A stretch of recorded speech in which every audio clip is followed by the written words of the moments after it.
Opisyal na nga nagsimula ang Pasko sa Pilipinas kasabay po yan ang pagsimula ng Burr Months.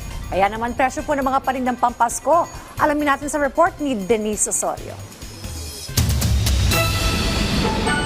And it's official, Burr Month na. Ramdam ng paparating na Pasko. Simula na nating maririnig ang mga kanta ni Jose Marichan. Dito sa Dapitan Arcade sa Quezon City, bumabaha na ng mga panindang pampasko.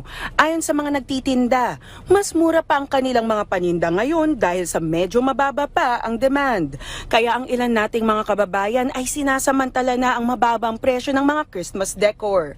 Mababa rin talaga ang presyo dito dahil bagsakan ito ng mga pampaskong palamuti. Si Nanay Francisca, kasama ang kanyang pamilya na namili sa Dapitan. Boy, pagka oras na po ng mga October, November, nahihirapan na rin po pumunta kami dito pag dami ng tao. Kaya ngayon lang po, namili na kami. Taon-taon silang namimili ng Christmas decor dahil para sa kanya, mahalaga ang simbolo ng Pasko. Tuwing Pasko lang din kasi niya nakakasama ang kanyang pamilya.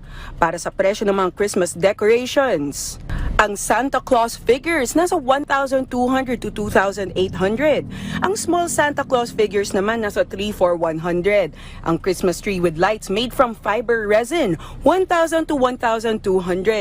Hanging Santa Claus ay nasa 150 hanggang 850 pesos. Ang mga ornaments nasa mga 100 pesos.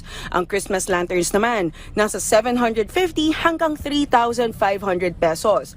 Ang Christmas village design nasa 350 hanggang 1,200 pesos. Ang mga Christmas tree nasa 1,500 hanggang 4,500 pesos. Ang Christmas lights naman nasa 200 hanggang 2,500 pesos.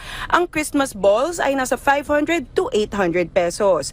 Bukas ang Dapitan Arcade mula alas 8 ng umaga hanggang alas 8 ng gabi.